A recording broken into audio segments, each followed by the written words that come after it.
Hello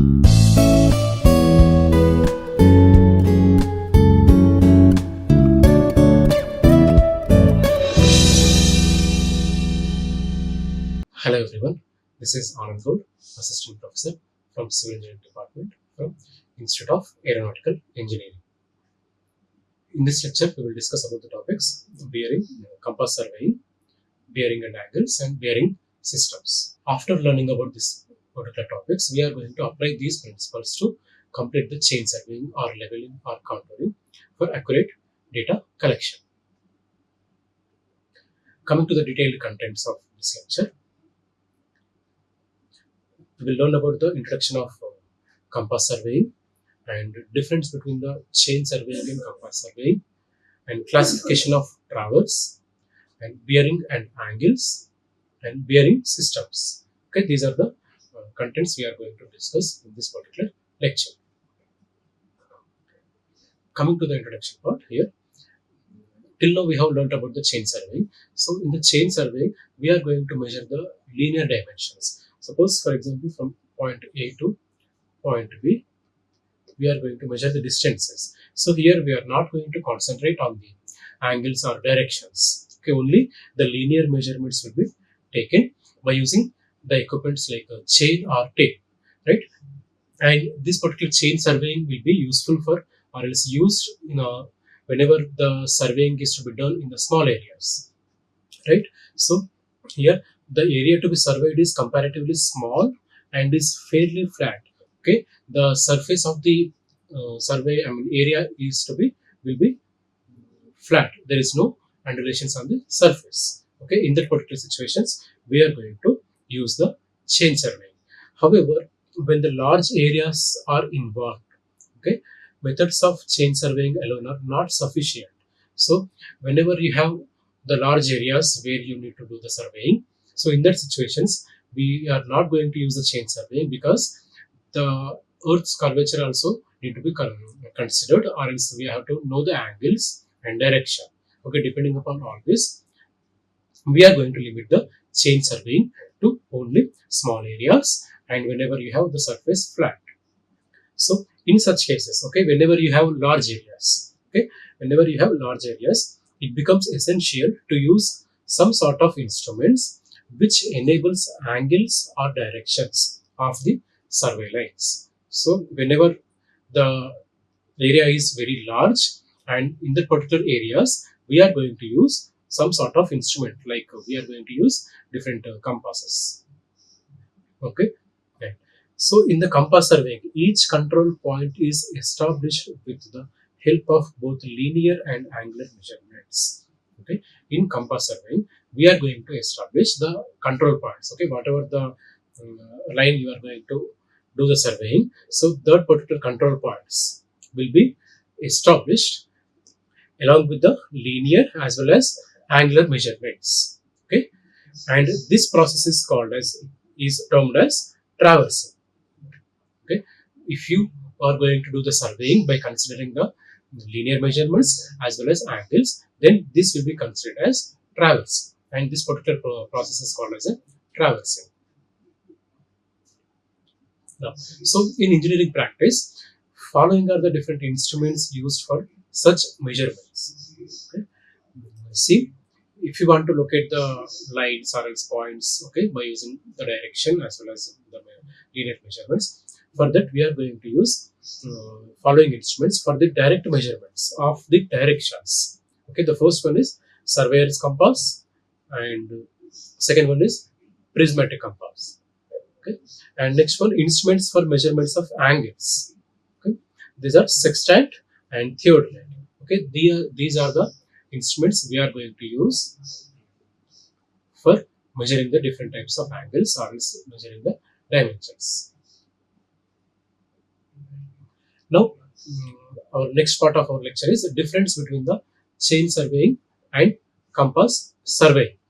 Okay, here coming to the chain surveying, it requires only linear measurements. That means here in the chain surveying, we are going to determine the linear measurements. Okay, when we are not going to concentrate on the angles or directions. Next, it requires linear and angular measurements. So in the compass surveying, we are going to measure the linear dimensions, as well as we are going to measure the angle with respect to some reference lines. Okay, we are going to measure the direction also. Okay, and next one, here the framework consists of network of triangles. So whenever you have small area here like this, so instead of doing the surveying directly in this particular area, we are going to divide this area. Okay, we are going to divide this area. Suppose if you have area like this, okay, we are going to divide this area into number of triangles, number of small triangles. So here this total framework is going to consist of a triangles. With the shape of this triangle, we can easily measure the area. Okay, instead of measuring the areas for different shapes. Okay, then the process of surveying will be easy if you divide that area into small triangles. And next one, here coming to the compass surveying, the framework consists of connected lines forming an open or closed polygon. So in this particular survey, we are going to use some connected lines. Connected lines, suppose line AB and line BC and line CD and line DE. Like this, we are going to connect the area with the number of survey lines, and it may be in the form of open polygon or else closed polygon. Okay, it may be open traverse or closed traverse. Okay, this is how we are going to consider the area of the framework of the area. Next one, check lines are required in chain surveying. So in the chain surveying, we are going to use the check lines for measuring the accuracy. But in the compass surveying, here the accuracy will be checked by adjustment. Okay, by the method of adjustment. The next one, used when the area to be surveyed is small. Okay, this chain surveying is used whenever the area to be surveyed is very small and the ground is flat and accuracy required is low. So the ground should be flat. Okay, there should not be any undulation, because while placing the chain should be straight and stiff. Okay, so whenever the ground is flat, we are going to consider the chain surveying along with the area to be surveyed. Okay, it should be small, and the accuracy in the chain surveying will be somewhat less. Okay, if you need very high accuracy, we are going to avoid the chain surveying. Okay, now coming to the compass surveying, it is suitable for large areas where the accuracy required is more. So if you want to measure the areas, or else if you want to do the surveying with high accuracy, then we can go with the compass surveying, and this will be suitable for large areas. Okay, so these are the some of the points in the differences of chain surveying and compass surveying. Now, traverse survey. So here, traversing is that type of survey in which number of connected triangle survey lines form the framework, and the directions and lengths of the survey line are measured with the help of an angle measuring instrument.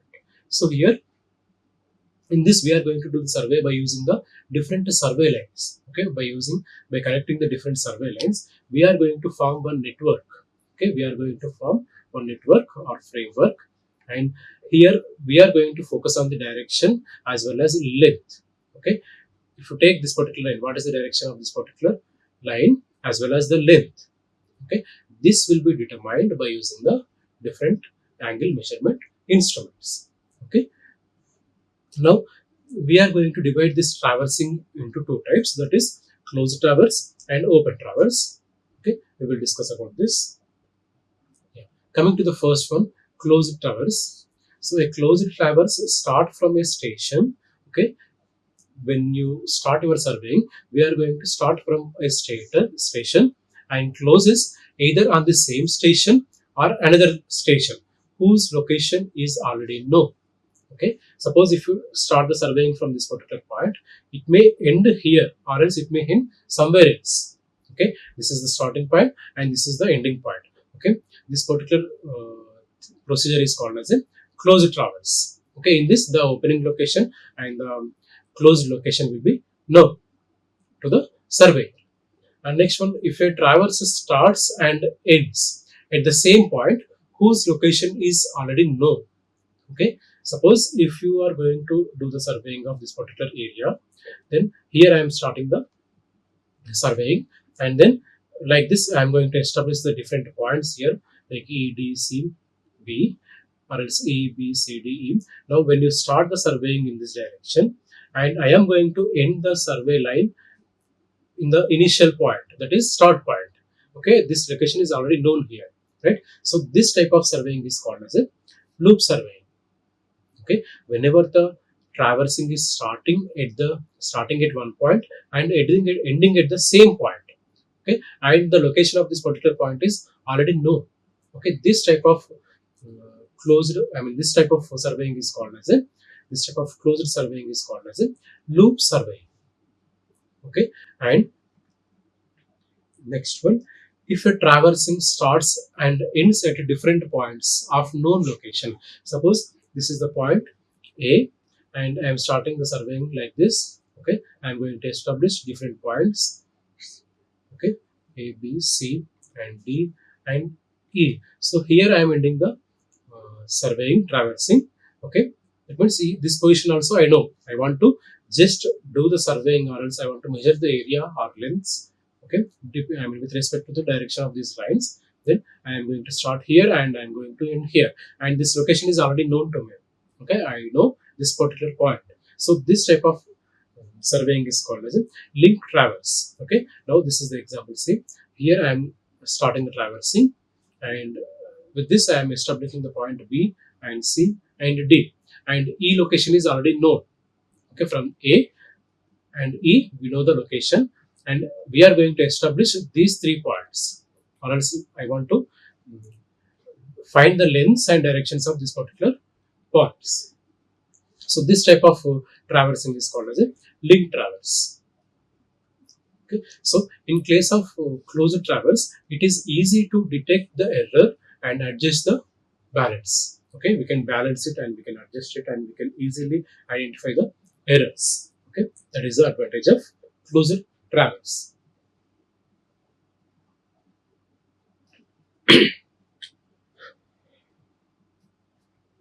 Next one, coming to the second division of traversing. An open traverse is that, okay, open traversing. An open traverse is that where the start station is known or established. Okay, we know the starting point, but the station at which the traverse is complete is not known. Okay, so here wherever you are going to start the traversing, this particular point is known. We have already established this point. Okay, that is A. But this end point is not known and it is not established yet. Okay, this type of surveying traversing is called as an open traverse. Okay, when the start point is known and the end point is not known. Okay, then this type of traversing is called as an open traverse. So it is used for the survey of roads, railways, canals, and tunnels. Okay, this open traversing will be used for surveying the roads, railways, and canals and tunnels. Okay, and an open traverse cannot be properly checked and adjusted or balanced, hence it is avoided. So we cannot check the accuracy. Okay, we cannot check the accuracy, or else we cannot adjust the data which is collected. So that is why the open traverse is avoided. Okay, we are going to choose the closed traverse. Okay, this is about the division of traverse.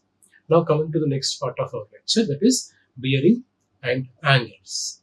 Okay, so a survey line can be measured with relation to the another survey line.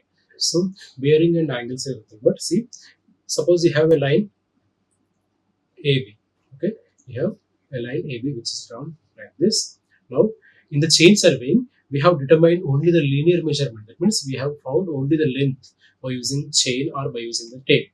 But if you want to know the direction of this particular line, okay, if you want to know the direction of this particular line, with, okay, how we can, or else if you want to know the angle of this particular line, how can we know that?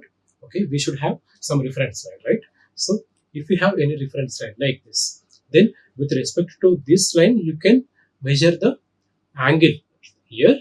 That is, suppose say it as theta, or else you can establish the direction also. You can tell the direction also with respect to this line. Okay, so there is a need of finding the direction and angle, right? So a survey line can be measured with relation to the another survey line. Okay, we can take another survey line as example. Suppose if you want line AB, okay, we can take this line as an example to measure the angle, or else with relation to the meridian. Okay, with relation to the meridian also we can find out. So we will discuss about the definition of meridian. See, the first method gives the angle between the line. Okay, this is going to give the angle. Suppose if you take another line, suppose C and D. Okay, with respect to this line, you can measure the angle. But what about the bearing? Okay, that is going to not come with respect to the reference line, but the second one gives the bearing. Okay, so if you are going to find out the direction or angle or relation with respect to the meridian, then that is going to give the bearing. So now see, the bearing can be defined as the direction of the line with respect to the given meridian. Okay, whatever the meridian is given, okay, with respect to that meridian, if you find out the angle or direction, then this particular angle is called as a bearing. Okay, with respect to the meridian, suppose this is the meridian.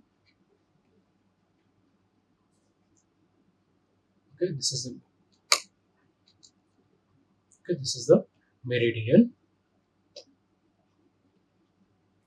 With respect to this meridian, if you find out the angle of this line, okay, line of interest, then this angle, okay, is called as a bearing.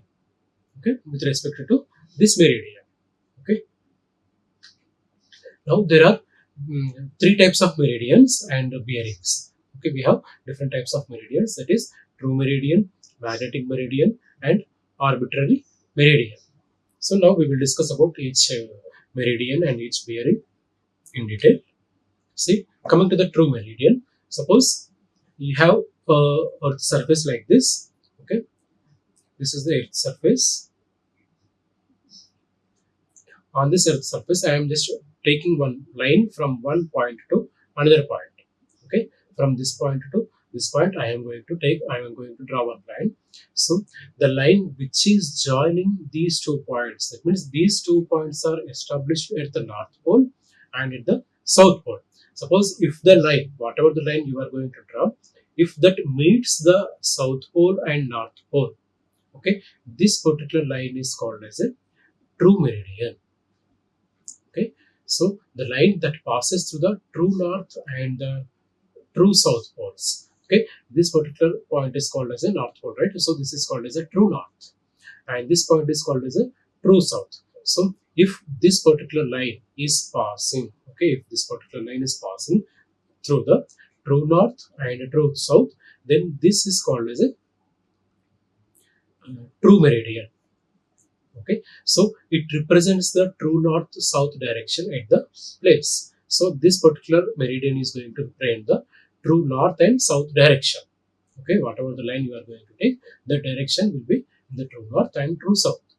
Okay, now suppose with respect to this particular line, okay, with respect to this particular true meridian, if you want to establish the direction of this line, okay, if you want to establish the direction of this particular line, then the angle between the meridian and the line of interest, suppose if it is OY, okay, OY line is there, and I want to measure the angle or direction of this particular line with respect to the meridian.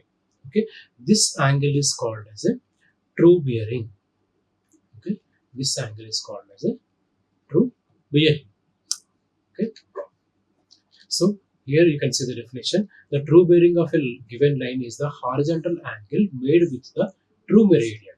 Okay, and suppose if this is your true north and this is your true south, and this is the line joining between these 2 points, that is the true north and true south, is called as a meridian, right? Now this is one line you have. I want to measure the distance, or I want to measure the direction of this particular line. So now just extend this to meridian. Okay, I extend this particular line up to the meridian. Now this angle between the meridian and the line of interest is called as a true bearing.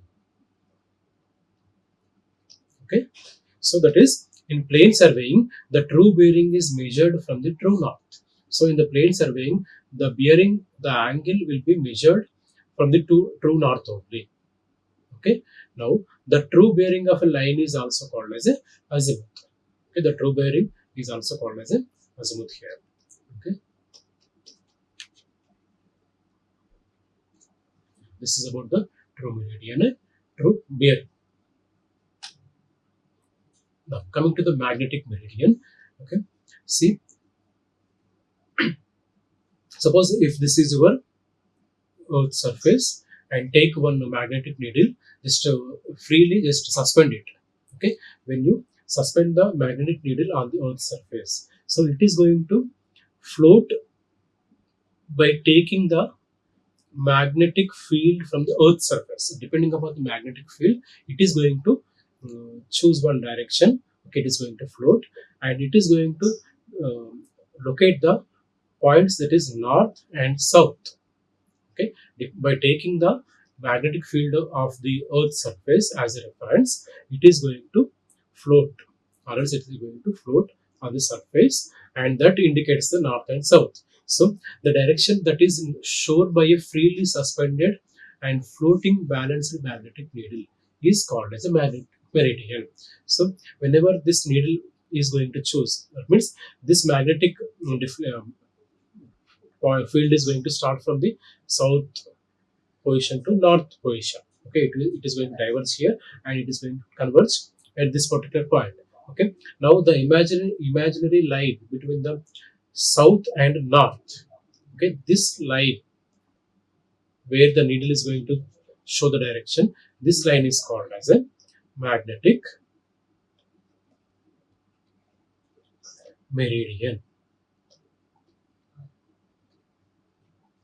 Okay, this line is going to called as a magnetic meridian. Okay, if you take suspended if you are going to take a freely suspended and floating magnetic needle, okay, that needle is going to show the direction based upon the magnetic field from the Earth's surface, and this reference line is called as a magnetic meridian. Okay, here also you can see this particular line is called this. See, this is the true north. Okay, this is the true north and true south, and this is the magnetic meridian of the north and south.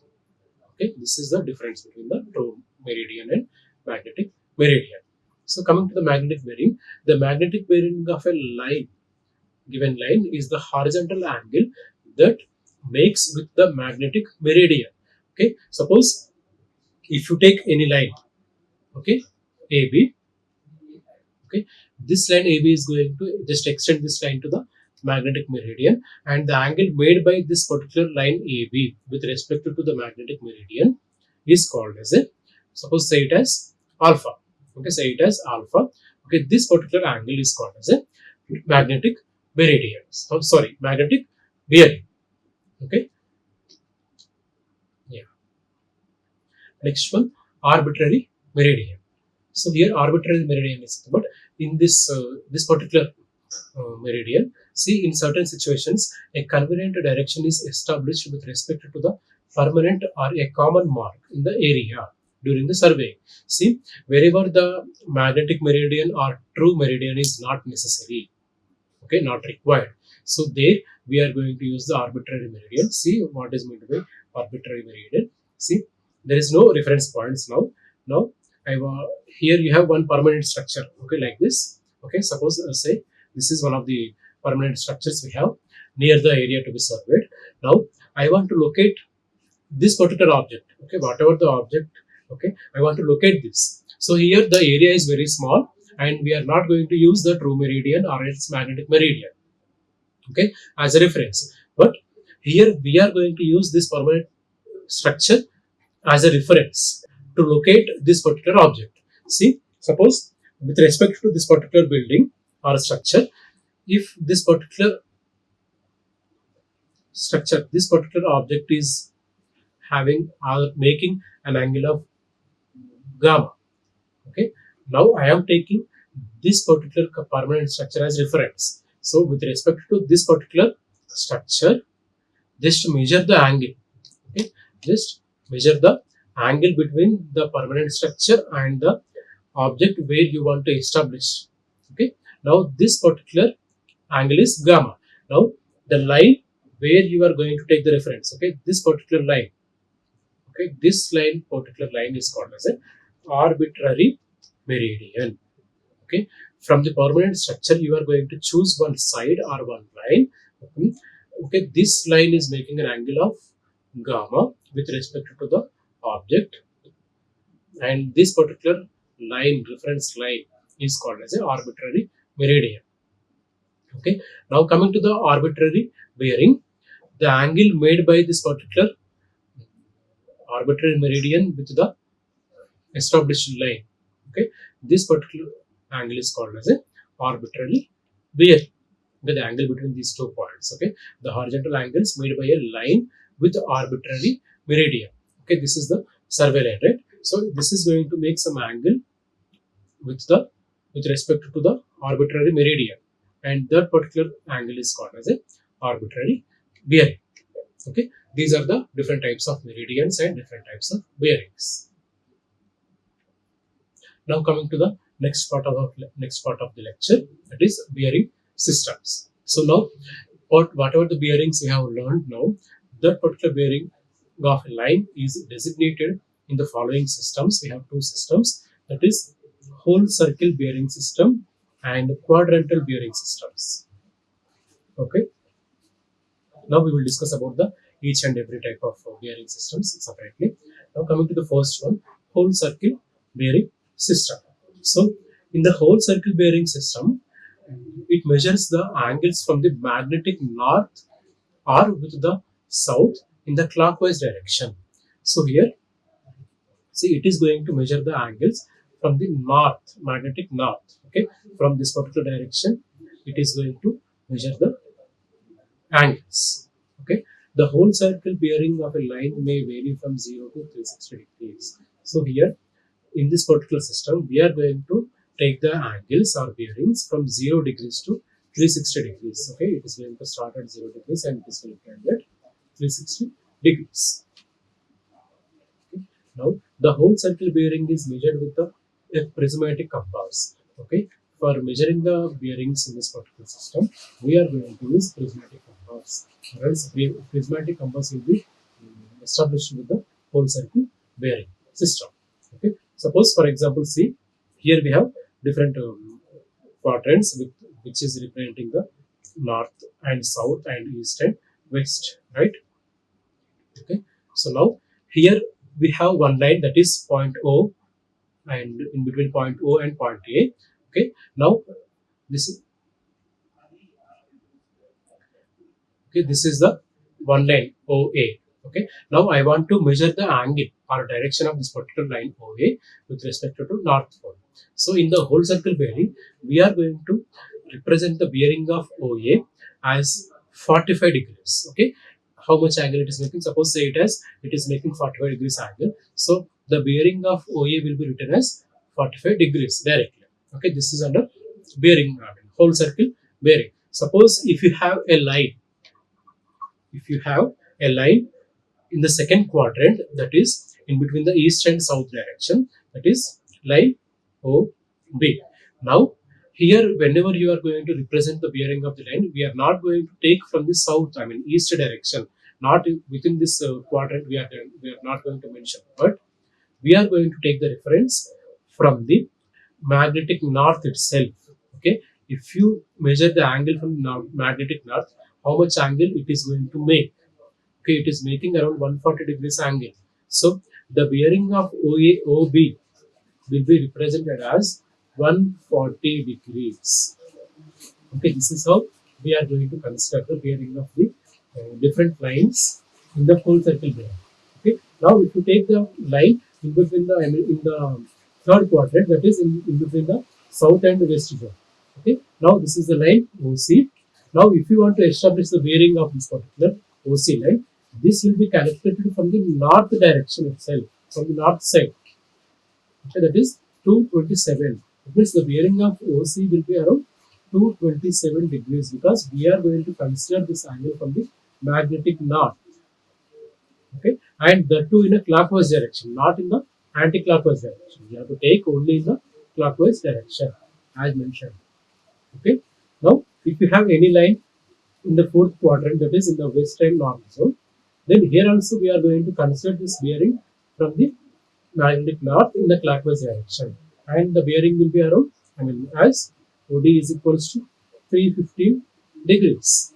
Okay, this is how we are going to represent the bearings of different lines, okay, with respect to the magnetic north.